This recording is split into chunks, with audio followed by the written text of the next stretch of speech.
and to provide you with a general overview of the business, economy and social environment of Nagaland.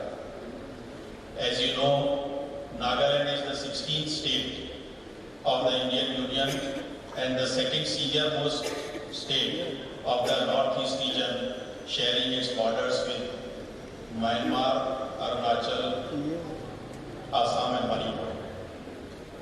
The state, with an area of 16,579 kilometers, has 16 administrative districts and is home to diverse indigenous tribes. About 1/5 of the state's area is in the foothills, which is one of the mineral belts as well as the great core of the state.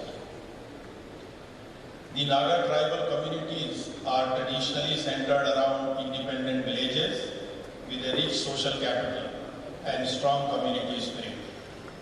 We have harnessed these strengths by institutionalizing a unique system of village development boards and communitization of public services. Direct involvement of the community in planning and implementation of development programs has brought better development outcomes and is a good example of grassroots planning and community participation. It's a place where traditions and customs harmoniously coexist with the changing times. Nagaland is a land of healthy community environment with a strong sense of hospitality and love for all. The economy of Nagaland at present revolves around agriculture and services, in which government services have the largest share. In the state DGP 2021-22, services contributed 61% and agriculture 27%. The contribution of manufacturing activities, in which construction is actually has a major share, is only 12% at present. The per capita income in Nagaland, as you would know, is about $2,000 at a GSDP of 32,424 crore. I'm glad that you take time out to participate in this very important conclave. Whether in person or virtually, I believe this event will be a game changer for my state, Nagaland. This conclave would not have been possible without the personal interest and support of Srimati Nirmala Sitharaman, Union Minister Finance and Corporate Affairs. I had met her and requested her to grace the occasion during the month of March 2022. She was not only readily agreed, but to open herself and reach out and extend full support for the event, as well as expand its scopes. We are all privileged to have you with us, Madam. And I would like to express sincere gratitude on my own behalf and on behalf of the people of Nagaland for your presence here today and all the support extended. Not only one day, but 3 days altogether. That shows your commitment to the state. We are very grateful to the Government of India for bringing greater focus on development of the northeastern region of the country. As a result, not only the government, but also the private sector is looking at the Northeast with a fresh perspective. The mandatory requirements of spending for corporate social responsibility by companies has opened up immense opportunities for companies to participate in grassroots development activities while not losing sight of their business commitments. However, Nagaland has not been on the radar of the corporates, and the amount spent in Nagaland has remained very low. There is a scope and potential for companies to increase spending industries tremendously. And as you have come see yourself, I'm sure your physical presence will also convince you that we are badly in need of you. This conclave will provide a platform for the CSR spending companies to harness various opportunities that Nagaland offers. It will not only help companies identify the right projects, but also right organizations to partner with the implementation new projects. Our objective is, however, not limited to getting companies to spend larger amount of CSR in Nagaland. In seeking CSR investment, the state government is not trying to replace its own development activities. It is seeking for the innovation and a plus into the cutting-edge tools and resources with faster adaptations as per requirements of the state. That its partners may be effectively able to source. We are hopeful that the companies will also bring along the spirit of private enterprise, which will help the youth of the state to imbibe a culture of entrepreneurship. As part of this conclave, we are holding parallel track on CSR, investments and startups and banking. We are confident that the conclave will enhance our engagement with the private sector and banks, encouraging entrepreneurship between local entrepreneurships and the partner, the startup and established companies across the country, while also improving credit takeoff in the state. As many of you may be aware, Nagaland is a tribal state with a unique history and tradition. The Constitution of India has special safeguards that protect the customs, practices, and traditions of the people of Nagaland. These unique customs and tradition and the rich social capitals are the core strength of Naga society. From this tradition have flowed the concept of village council and village development board. It has also helped us innovate the unique concept of communitization with the aim of building partnership of the government with community. Our strong social institutions, civil society organizations have helped us deal with prolonged insurgency and political turmoil.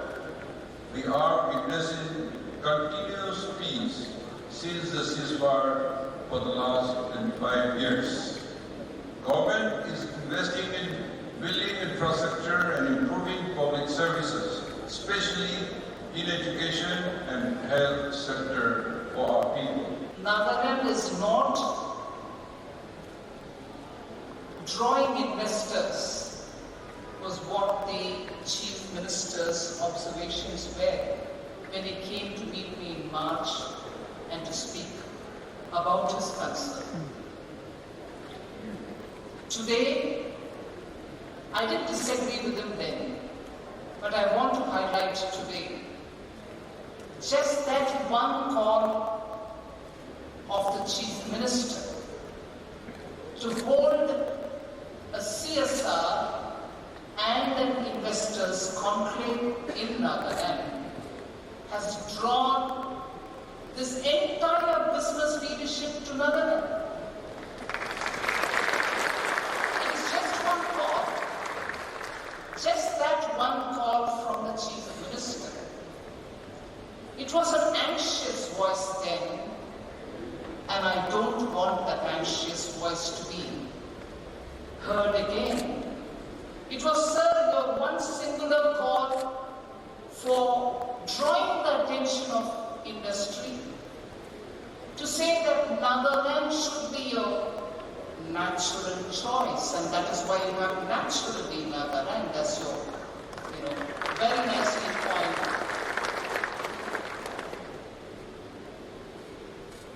It does take a bit of effort, there is no doubt about it. And that little effort from the side of the Chief Minister is seeing this response today. It can even be better, I'm not denying that, but a response nevertheless.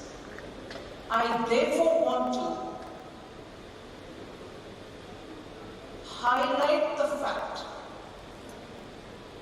that calls for CSR will have to have some reality check as well. I heard the young entrepreneur who spoke, the lady who spoke well when the program started. Can it not be made mandated? For which we've given an answer in the parliament. She also went a bit further to say, if the government thinks nothing can be beyond its powers, to make it mandatory. But I'm sorry, you're right. But even without making it mandatory, you have seen the flow of investors who have come here to check it out, to offer money, offer services under the CSR. I'm not evading the question, I'm not evading the point that the young lady has made.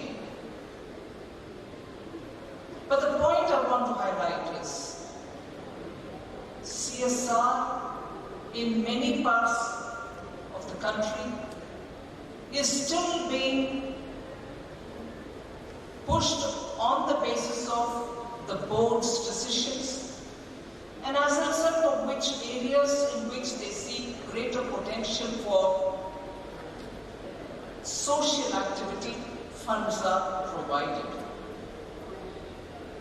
But at the same time, there are also voices locally which say this company is present in my area, but they don't seem to spend adequately in my own area. And there are areas like Nagaland which don't receive adequately at all. So there are problems in our expectations about CSR. Let's keep that in mind.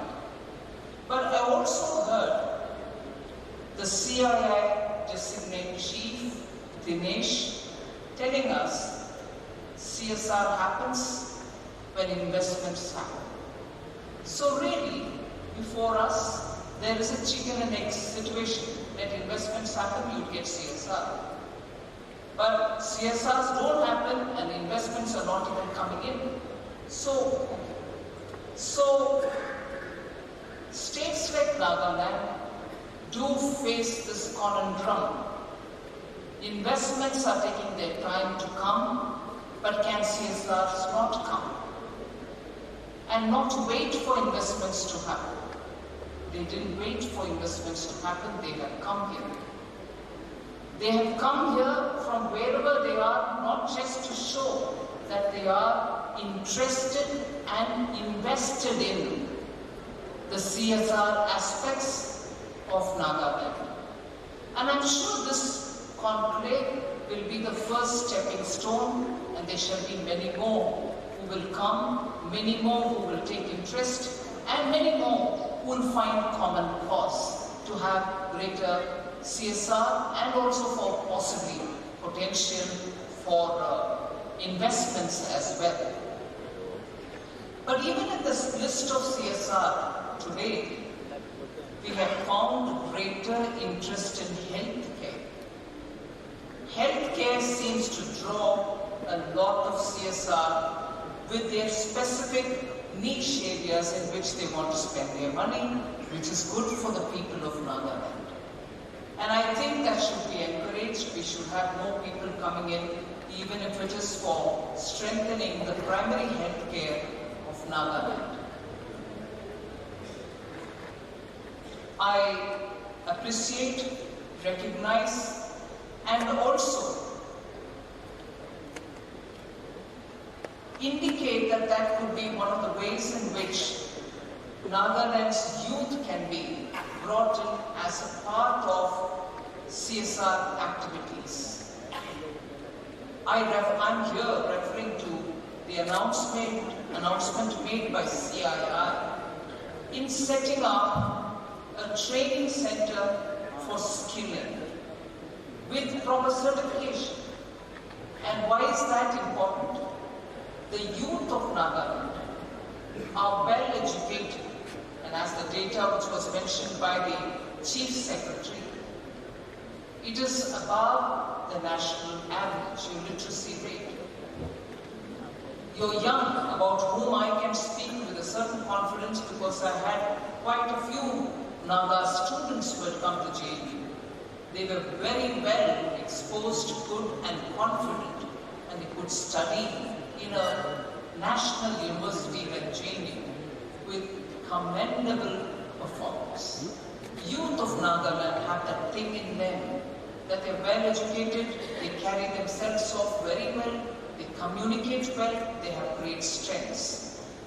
Today India, similar, marking the 75th year of independence, we heard the Prime Minister also say from the Red Fort that logistics in India is going to be a big play, where government will invest, private sector investments will also come in. There is an investment pipeline, all of which are aiming to strengthen the infrastructure in the country, existing as well as new, brownfield and greenfield, for which a lot of investment is coming also through the various investment funds which are coming into the country. Now, in dealing with this, in order to get greater synergy of projects which exist, when I say projects, railway station, ports, waterways, seaports, airports, manufacturing hubs, all these exist in the country, newer ones are also coming in. Now, how are we going to have greater synergy between them? Are they standing in isolation? Is there a habitable community around it? If there are more requirements for transit between a point to another, from where this hub is located, is there enough logistics? Is there enough mobility, facility for mobility? All of this requires a lot of energetic young people to understand logistics, be trained in it, and take leadership position in this great effort of Gati Shakti. So for that you need young energetic individuals who are going to be able to have the skills that is so required for giving leadership at various levels. At a first layer level, middle layer level, and also the top layer level. And I think, therefore, CII recognizing that potential in the youth of Nagaland and coming forward to set up such a training place with proper certification will only provide immense job opportunities for youth of Nagaland anywhere in the country. And let me add a bit more here. Without personalizing the matter, the CII designate is also a man who's led the logistics industry very much in India, and therefore you're hearing it from the horse's mouth, as it were. So that is a great opportunity which the CII is coming at a time when business leaders are here signing MOUs with the government of Nagaland and also for spending the CSR funds. There are a few thoughts which came in my mind based on the kind of little exposure that I've had from the afternoon. I've also had some very meaningful conversation with the Honorable Governor who's here today, also speaking about the various things we can do in Nagaland. The millets that you grow, the fruits that you grow, the pineapple that you grow, the ginger, the turmeric. With my little experience as Commerce Minister of the country between 2014 and 17, I can tell you, the product can be superlative. The products can be organic. However, you have a little problem in that, given the terrain of Northeast, aggregating such products, aggregating without loss of time from the farmland and finding a market is the biggest challenge. Today the world wants organic products. You are sitting with a wealth of organic products.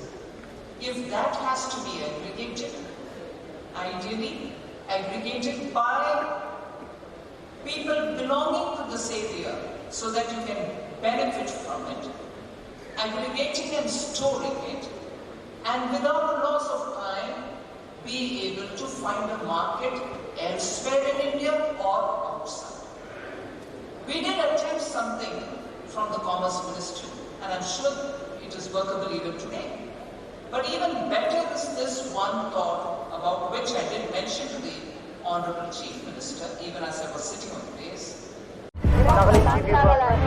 Nagaland TV, Sob Manulaga Awas. Watch us live on Geo TV and on your television sets as well. For Dimapur viewers, we are on channel number 994 in Global Chapter, and Kohima and Mokokchung viewers, switch to channel number 138 on Hornbill Digital.